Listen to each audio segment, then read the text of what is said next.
नमस्कार, आदाब, सत श्री अकाल। मैं अमित चौधरी राणा इस वक्त मौजूद हूँ medical care centre and hospital में, और इस वक्त हमारे साथ एक्स सीनियर रेजिमेंट केजीएमयू और बाल रोग विशेषज्ञ डॉक्टर विनोद कुमार वर्मा जी हैं। सर, बहुत बहुत धन्यवाद देना चाहता हूँ मैं अपने चैनल के माध्यम से कि आपने हमें अपना बहुमूल्य और कीमती समय दिया। शुक्रिया। मैं पहले अपने बारे में इंट्रोडक्शन दे देता हूँ जी। मैंने जो है MD अपनी कंप्लीट की है king George medical university Lucknow से जी। और इसके अलावा मैंने 1 साल वहाँ पे सीनियर रेजिडेंसी की हुई है।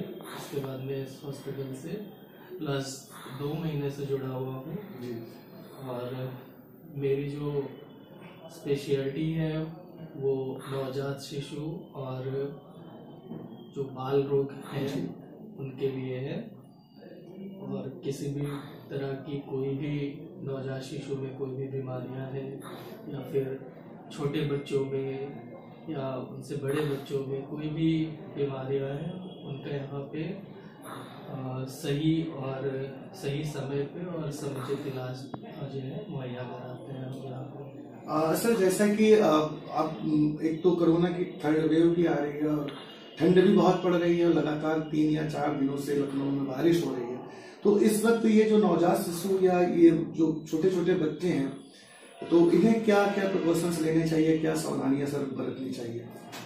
सबसे पहले अगर बात की जाए नवजात शिशु की, जो 1 महीने के अंदर वाले होते हैं जिन्हें हम नियोनेट्स कहते हैं, जो है नवजात शिशु कहते हैं, तो सबसे ज्यादा महत्वपूर्ण बात है कि उन बच्चों को जो है अच्छे से गर्म कपड़े पहना के रखे जाए और रूम का टेम्परेचर 26 से 28 डिग्री सेंटीग्रेड जो है बना के रखे मिनिमम।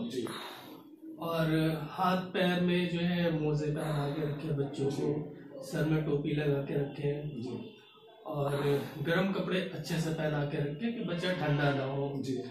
इससे फायदा ये होता है कि बच्चा कभी सुस्त नहीं पड़ता है और सिर्फ माँ का दूध पिलाए। ऊपर अगर माँ का दूध नहीं हो रहा है तो डॉक्टर की सलाह पर आप जो है ऊपर का दूध पिला सकते हैं, और अगर माँ का दूध आ रहा है तो फिर माँ का दूध ही पिलाना है।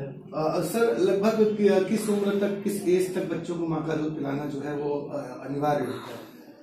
देखिए, जो रिकमेंडेशन है उसके हिसाब से 6 स्टार्टिंग के 6 मंथ तक जो है वो बच्चों को सिर्फ माँ का दूध पिलाना चाहिए। उसके अलावा कुछ भी पिलाने की जरूरत नहीं है।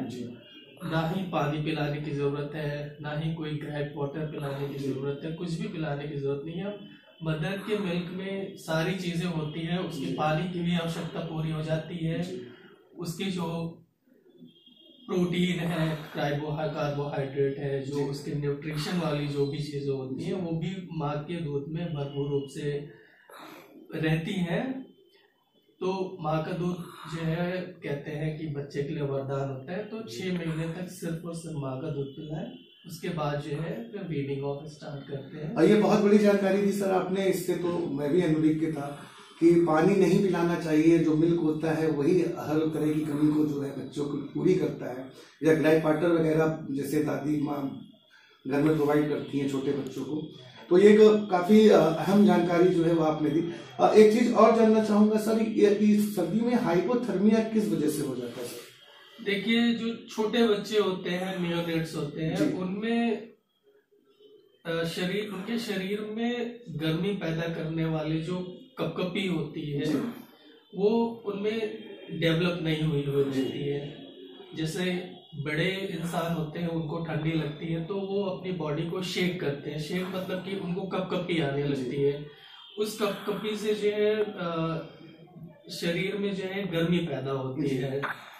तो ये जो काम होता है, ये नियोनेट्स या जो नवजात शिशु होते हैं उनमें ये जो मैकेनिज्म होती है ये नहीं होती है। इसलिए उनको गर्म कपड़े पहना के रखने होते हैं कि वो ठंड ना हो। जिनको जैसा आपने कहा कि हाइपोथर्मिया नहीं होना चाहिए, हाइपोथर्मिया से नियोनेट्स को बचाएंगे तो वो अच्छे से ग्रो करेंगे और दूध अच्छे से पिएंगे और हेल्दी रहेंगे। सर, जैसे कि कई बार ये देखा गया कि काफी गर्म कपड़े पहने हुए और उसके बाद ठंड में पसीना आ जाता है, तो मतलब उससे बचाव का क्या, क्योंकि उस वक्त वो जो पसीना बाद में वो और ठंड पैदा करता है सर।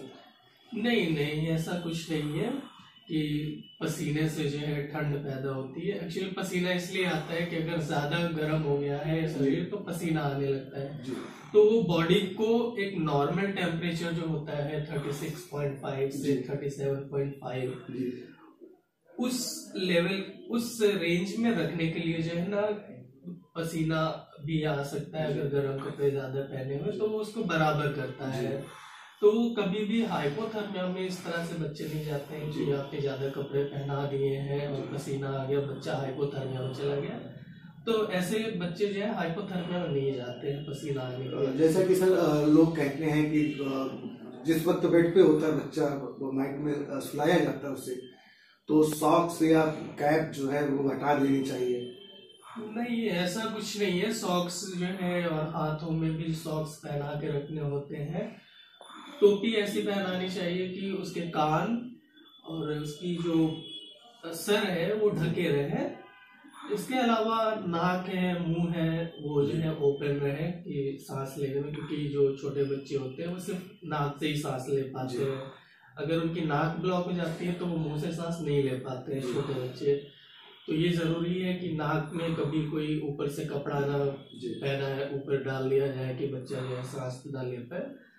अदरवाइज मतलब टोपी पहनाने से और मोजे पहनाने से कोई फर्क नहीं पड़ता है बच्चे में। ये तो बेहतरी के लिए कि उनके हाथ पैर ठंडे ना हो और बच्चे इससे जो है ना अच्छे से ग्रो भी करते हैं। ठंडे नहीं होते तो अच्छे से ग्रो करते हैं, सुस्त नहीं पड़ते हैं। तो ये सारी चीजें हमें प्रिकॉशन रखने पड़ते हैं छोटे बच्चों में। अदरवाइज इनसे जो बड़े बच्चे होते हैं, अब इस टाइम पे जैसे कोरोना का माहौल चल रहा है, उसके अलावा मौसम भी बहुत ज्यादा चेंज हो गया है। इस समय बारिश हो रही है, साथ में ठंडी भी है। तो छोटे बच्चों को सर्दी, जुकाम, खांसी आने की समस्या, बुखार आने की समस्या, ये नॉर्मल जो वायरल फीवर है, नॉर्मल जो वायरल कफ एंड कोल्ड है, खांसी आने की, ये बच्चों में बहुत ज्यादा प्रॉब्लम होती है। इसके अलावा साथ में कोरोना जो है, कोरोना भी आ गया है, तो वो एक तरीके से कि डबल मार कर सकता है कि बच्चों को जो है सर्दी खांसी होगी, वो हो सकता है कि नॉर्मल जो है वायरल फीवर की वजह से आ रहे हैं। और उसके अलावा जो है ये थर्ड वेव आ रही है, जिसमें जो है एक्सपर्ट कह रहे थे कि बच्चों में होने की संभावना बहुत ज्यादा है। और ओमिक्रॉन जो नया वेरिएंट है बहुत ज्यादा इन्फेक्टिव है।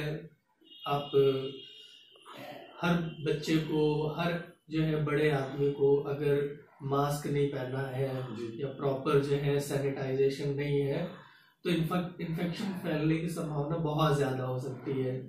तो मेरी सलाह ये है कि कोई भी बच्चा अगर सर्दी, जुकाम, खांसी, बुखार, सुस्ती हो गई है कि बच्चा जो है पहले खेल कूद रहा था पर अब सुस्त हो गया है, बच्चा कभी भी कहता है कि मेरे शरीर में दर्द हो रहा है, मेरे हाथ पैरों में दर्द हो रहा है, तो ये सारी चीजें अगर बच्चा बताता है तो फौरन जो है उसको अस्पताल में एक अच्छे बाल रोग विशेषज्ञ को दिखाए कि आखिर बच्चे को नॉर्मल बुखार हुआ है या फिर जो है कोरोना का जो है इन्फेक्शन हुआ है। तो उस चीज को जो है बच्चे मतलब पेरेंट्स जो है एक अच्छे बाल रोग को दिखाएंगे तो ज्यादा बेहतर होगा और बच्चे जो है सही दवा, सही डोज जो है बच्चे को मिलेगी तो बच्चों की बेहतरी उसी में होगी, बच्चे जल्दी ठीक होंगे। सर जैसा कि आमतौर पर अमूमन देखा गया है कि बच्चों में डायरिया के सिम्टम्स बहुत जल्दी डेवलप हो जाते हैं और कई बार ऐसा होता है कि सही जो मेडिकल ट्रीटमेंट है वो अवेलेबल नहीं हो पाता है, डॉक्टर्स के पास उतनी जल्दी नहीं जा पाते हैं। तो उस वक्त पे जो घरेलू ट्रीटमेंट है, सबसे पहले जो सर एक पहला जो ट्रीटमेंट होना चाहिए गार्जियंस का, वो क्या होना चाहिए सर?